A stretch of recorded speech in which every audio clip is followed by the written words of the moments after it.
Queridos hermanos y hermanas de la Iglesia La Vid, continuamos nuestro estudio del Sermón del Monte. Estamos considerando la tercera bienaventuranza. Bienaventurados los mansos, porque ellos recibirán la tierra por heredad. Hemos visto cómo el Señor Jesucristo mismo se atribuyó que Él era manso. En Mateo capítulo 11, versículos 18 al 30, en esa invitación que Él plantea, dice de sí mismo que es manso de corazón. Y Él dice a la gente: aprendan algo con respecto a mi carga es ligera. Aprendan algo con respecto a mi corazón, soy manso y humilde. Y luego Él dice: aprendan algo con respecto a mi yugo. Primero tenemos que saber lo que significa la palabra yugo para entender entonces lo que Cristo quiso decir con respecto al yugo de Él.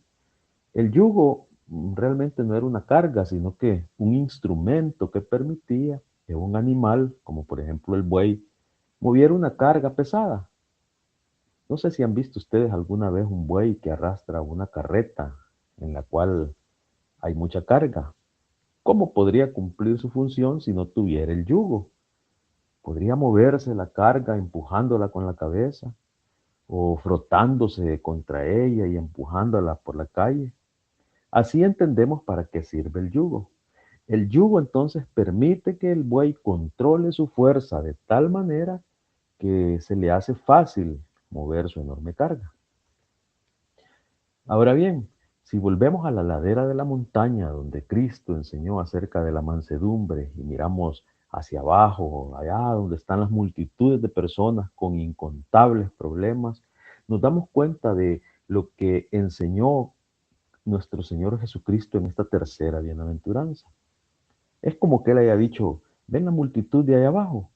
Muchos de ellos tienen cargas pesadas, están cansados porque han tratado de mantener las cargas por mucho tiempo.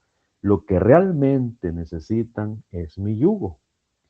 Y en los últimos versículos del capítulo 11 de Mateo, Jesús nos da a entender que hay cierto modo de enfrentarse uno a la vida. Si tienes una actitud de la vida como la que yo tengo, descubrirá que su carga no es tan pesada. Si tienen que estar cansados, entonces es porque ustedes no saben llevar su carga.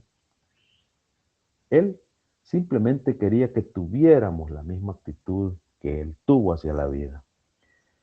Si tenemos la verdadera actitud, descubrimos que la carga es liviana, descubrimos que la carga es fácil.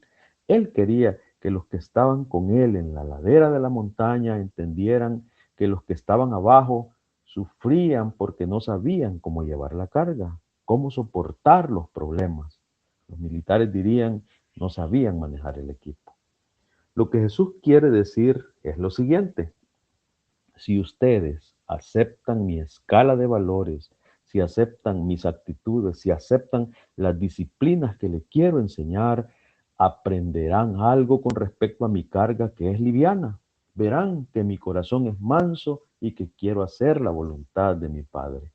Tal como lo dijo Juan, él hacía todas las cosas que agradaban al Padre, y eso fue el yugo de Jesús. Se sometió al yugo del Padre y estuvo bajo el control de su Padre en el 100% de su tiempo. Ser manso entonces significa estar bajo el dominio del Espíritu Santo. Jesús estaba controlado por el Espíritu Santo, totalmente sometido a la voluntad del Padre. Por el hecho de que siempre estuvo controlado por el Espíritu Santo, él pudo decir: siempre hago lo que le agrada a mi Padre. Realmente no creo que nosotros podemos o podamos decir que siempre estamos llenos del Espíritu Santo, porque entonces seríamos perfectos como Jesús. Pero creo que se nos manda que seamos llenos del Espíritu Santo, que estemos controlados por Él. Cuando obedecemos el mandamiento de ser controlados por Él, entonces somos mansos. Eso es mansedumbre. Entonces, lo que Jesús quiso decir fue esto: si todos los que están trabajados y cargados de manejar sus pesadas cargas vienen a mí, les daré descanso. Y esta es la promesa de Jesús, ¿no les parece? Solo cuando aprendamos estas cosas con respecto a Jesús y las aplicamos, estamos en las condiciones de oír lo que nos dice. Llevad mi yugo sobre vosotros, el yugo que yo uso.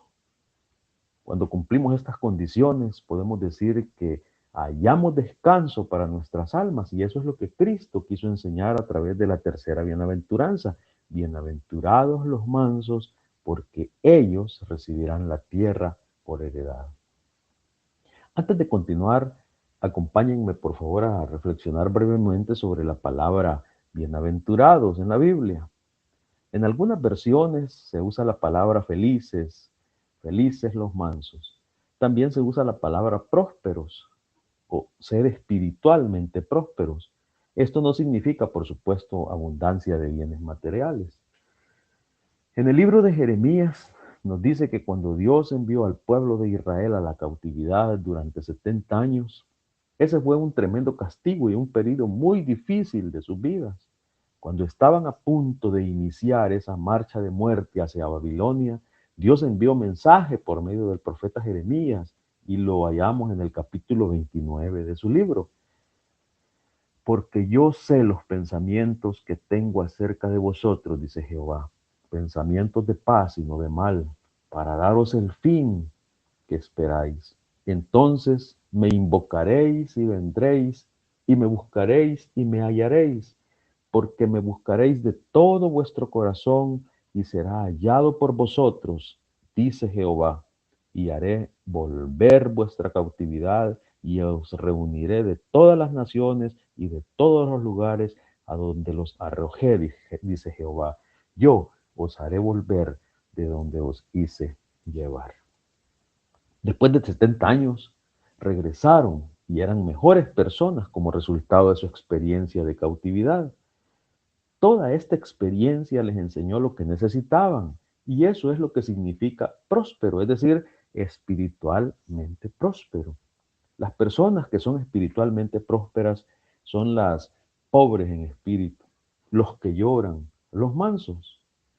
Pero hay otra manera de traducir la palabra, y es la que más me llama la atención. Próspera es la persona que se encuentra en estado de gracia. Esos son los pobres de espíritu, los que lloran, los mansos. Sus vidas concuerdan tanto con la de Dios que Él puede derramar su gracia sobre ellos. La gracia es lo bueno que recibimos de Dios sin que lo merezcamos. Y la misericordia es aquel atributo de Dios por medio del cual retiene lo que merecemos. Nos encontramos en estado de gracia entonces cuando tenemos actitudes correctas. Tengamos un tiempo de reflexión, por favor. ¿Hay algún tipo de respuesta que debemos tener en relación con el significado de la palabra manso? ¿Cómo entiende usted el descanso en relación con la mansedumbre? Si a usted le toca describir el significado del yugo de Cristo en nuestros días, ¿cómo lo haría? El Señor Jesucristo nos manda a aprender de Él. ¿Cómo piensa usted que eso es posible en nuestros días? Mansedumbre fue lo que realmente experimentó el apóstol Pablo en el camino a Damasco cuando el Cristo resucitado le preguntó: ¿por qué estás rechazando el freno? Esta actitud te perjudica mucho, Pablo. Luego, Saulo de Tarso le dijo: Señor, ¿qué quieres que yo haga? Ese, ese precisamente fue el momento cuando llegó a ser manso. Mansedumbre se relaciona con nuestra voluntad. Lo que nosotros queremos tal vez esté en conflicto con lo que Dios quiere. En el caso de Pablo, nos lo muestra claramente. Pero pensemos en una relación que pudiera haber entre la mansedumbre, el hambre y la sed de justicia que están mencionadas aquí en Mateo capítulo 5, versículo 6. Tan pronto como espiritualmente aceptamos el freno y Dios logra colocarnos las riendas, la montura y nos domina por completo, ¿cuál sería la siguiente actitud que debemos tener? El apóstol Pablo expresa con las palabras del Señor o con sus palabras al Señor: ¿qué quieres que yo haga? Desde el mismo momento entonces en que estamos dominados por Dios, controlados por el Espíritu Santo de tal manera que podemos decir que Jesús es el Señor y nos sometemos a su dominio, entonces nos viene la siguiente actitud, que es la de tener hambre y sed de saber lo que Él quiere que hagamos, es decir, hacer lo correcto. Tenemos hambre y sed de justicia, tenemos hambre y sed de hacer lo que es correcto para nosotros. Hay una promesa que acompaña esta bienaventuranza. Los que realmente tienen hambre y sed de justicia serán saciados. Y estar saciados significa estar completamente satisfechos, de tal modo que no se puede comer ni beber nada más. Noten por favor, entonces, que el texto no dice, bienaventurados los que tienen hambre y sed de felicidad, porque ellos llegarán a ser muy felices. Aunque nuestra consagración a Cristo debe hacernos muy felices, pero eso no es lo que dice la bienaventuranza. Tampoco señala que serán bienaventurados los que tienen hambre y sed de sentirse completamente realizados. En el día de hoy oímos mucho acerca de la realización de las personas, pero la bienaventuranza realmente no promete tal cosa. Lo que quiere decir que los seguidores de Cristo no deben estar pensándolas o esperándolas. Por supuesto que si les ocurre esto, está muy bien, pero eso no es el motivo por el cual seguimos a Cristo, ni es el tipo de hambre y sed que debemos tener. Pero pensemos, ¿qué pudiéramos colocar en vez de justicia? De acuerdo con lo que piensan muchos, les gustaría reconstruir esta bienaventuranza de esta manera. Bienaventurados los que tienen hambre y sed de prosperidad, porque ellos serán prosperados. Pero esa no es la promesa que encontramos aquí. Lo que nos enseña esta bienaventuranza es, bienaventurados los que tienen hambre y sed de justicia, porque ellos serán saciados. ¿Pero de qué serán saciados? Bueno, de justicia. Tal vez significa que serán llenos del Espíritu Santo, el cual es la justicia, por cuanto es de Dios. La justicia, cuando leemos los primeros 4 capítulos de Romanos, o de la carta del apóstol Pablo a los romanos, nos encontramos que es el tema principal. Y en este magnífico tratado teológico, Pablo dice que Dios es justo, es decir, Él es recto, es íntegro. De hecho, Pablo describe que Dios exige que seamos justos. Además, en esos capítulos, el apóstol nos hace entender que Dios sabe que ni en 1.000.000 de años podemos llegar a ser suficientemente justos como para poder satisfacer la justicia de Dios. Por lo tanto, Pablo nos dice que Dios lo ha hecho. Dios, en la persona de su Hijo, quien realizó a nuestro favor el acto de justicia que es la base de nuestra salvación, Él llega a ser el hombre de Dios, ofrece el sacrificio de sí mismo para que quede satisfecha la justicia de Dios. De ahí que, basado en esa muerte en la cruz, Dios puede declararnos a nosotros justos, justificados, pues por la fe tenemos paz para con Dios. Romanos 5:1. Los siguientes 4 capítulos de la carta a los romanos nos dicen cómo podemos vivir como personas que han sido declaradas justas, cómo podemos ser justos y cómo actuar como justos. Ese es el contenido de tales capítulos en esta hermosa carta. Así que en este pasaje de Mateo que se nos dice que somos bienaventurados, que estamos en el estado de gracia, que espiritualmente somos prósperos, es entonces cuando tenemos en nuestro corazón hambre y sed de justicia. Luego de estas 8 bienaventuranzas, se enseña que somos bienaventurados, es decir, espiritualmente prósperos, pero que estamos en el estado de gracia cuando somos perseguidos por causa de la justicia. Por el hecho de que tenemos hambre y sed de justicia hasta ser saciados de ellas y como resultado por la gracia de Dios, llegamos a ser justos y obramos con justicia. Pero cuando somos perseguidos por ese motivo, nos dice que somos bienaventurados. Así pues, tenemos que 2 de las 8 bienaventuranzas se refieren a la justicia. Ahora, notemos en el versículo 20 del capítulo 5 otra enseñanza que da el Señor en aquel primer retiro cristiano con respecto a la justicia.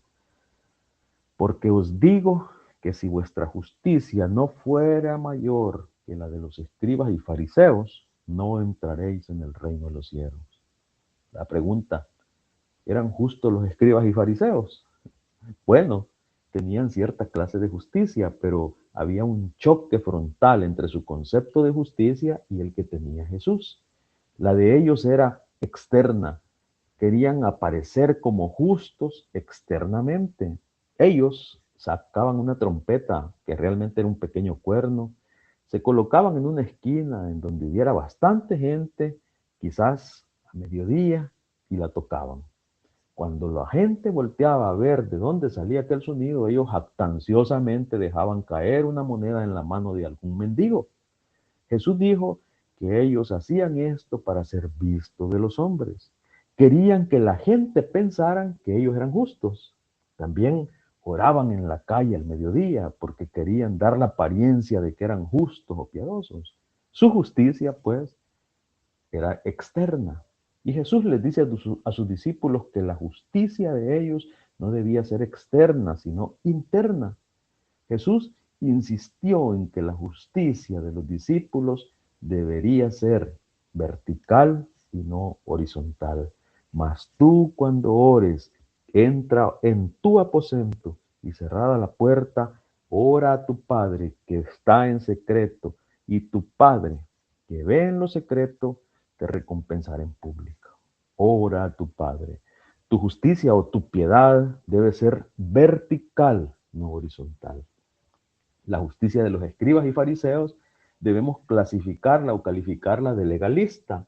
Hablaban, si ustedes prestan atención a los evangelios, acerca de jotas, de tildes. Es más, en el evangelio de Juan se nos dice que mientras crucificaban a Jesús estaban preocupados por una letra del título que Pilatos había escrito.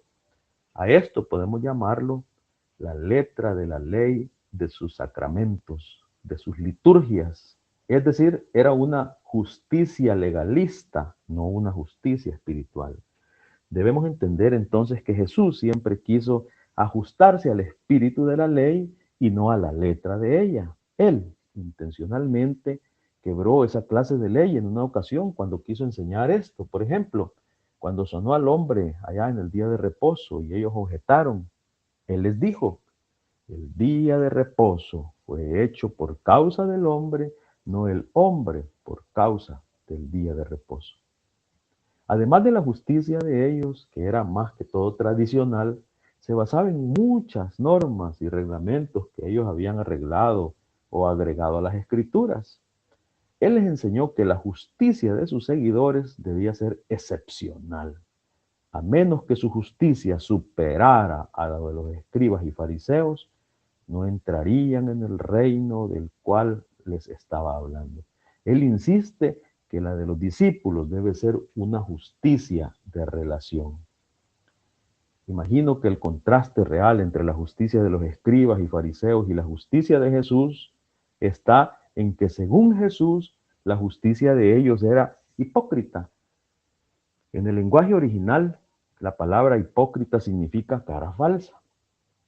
Cuando comenzaron a desarrollarse las obras de teatro, los actores solían usar una máscara, una careta falsa, es decir, una máscara que describía al personaje que estaban representando. Ahora bien, un hipócrita no es alguien que no está haciendo vívidamente o evidencialmente lo que quiere hacer. Es uno que no está tratando de ser espiritual, está pretendiendo que es espiritual. En la segunda parte de Mateo capítulo 6, cuando Jesús nos refiere a los valores, a las prioridades de Dios, expresa una enseñanza cuyo corazón se halla en el versículo 33. Mas buscad primeramente el reino de Dios y su justicia, y todas estas cosas os serán añadidas. Cuando se trata entonces de prioridades, creo que todos debemos tener un blanco en un centro y luego unos 10 círculos concéntricos alrededor de un blanco en el cual se dispara. Si hablamos de prioridades, ¿cuáles son las prioridades que constituyen el centro del blanco? Según lo que dice Jesús en Mateo capítulo 6, versículo 33, son dos. El reino de Dios, lo cual significa, querido hermano y hermana, que Dios sea su rey, y su justicia. Todo el día y todos los días estamos rodeados de personas que están buscando a alguien que sea real. Esas personas quedarían grandemente impactadas al ver a alguno hacer lo justo, aunque le cueste lo que sea. Y esa es una de las razones por las cuales Jesús dice: si usted quiere ser la sal de la tierra, la luz del mundo, si quiere ser una ciudad sentada sobre un monte que no se puede esconder, una vela encendida sobre un candelero que alumbra a todos, si quiere ser mi solución y mi respuesta para los pobres representadas en las multitudes que están abajo, deben tener hambre y sed de lo que es justo hasta que Dios los sacie. Hasta que usted haga lo justo, no lo conveniente, hasta que la justicia suya supere mucho a la de los escribas y fariseos, que son hipócritas, buscadores de lo externo, tradicionalistas y legalistas. Termino recordándoles lo siguiente. Jesús señaló que hay un camino ancho y uno angosto. El ancho nunca conduce a la solución ni respuesta, sino a destrucción, y muchas personas, la mayoría, van por ese camino. Si usted va a ser mi discípulo, dice Jesús, tendrá que comprender que hay que comenzar por una puerta muy estrecha y luego seguir un camino estrecho, difícil y de disciplina. No es fácil ser parte de la solución de Jesús, de su respuesta. Esto no puede sorprendernos, pues la Escritura está llena de referencias a la justicia. Nada más basta tomar una concordancia bíblica y buscar en ella las palabras justicia y justo, y así veremos que este concepto es muy relevante, importantísimo para el contenido bíblico. ¿Cómo podemos glorificar a Dios? ¿Cómo podemos llegar a ser parte de la respuesta, de la solución de Jesús? La respuesta está relacionada con la mansedumbre, en virtud de la cual le decimos a Dios: no lo que yo quiera, sino lo que tú. Nosotros nos sometemos a su dominio. Luego experimentamos hambre y sed de hacer lo que es justo. Entonces, y solo entonces, podemos reclamar la promesa según la cual, cuando tenemos hambre y sed de justicia, Él nos saciará.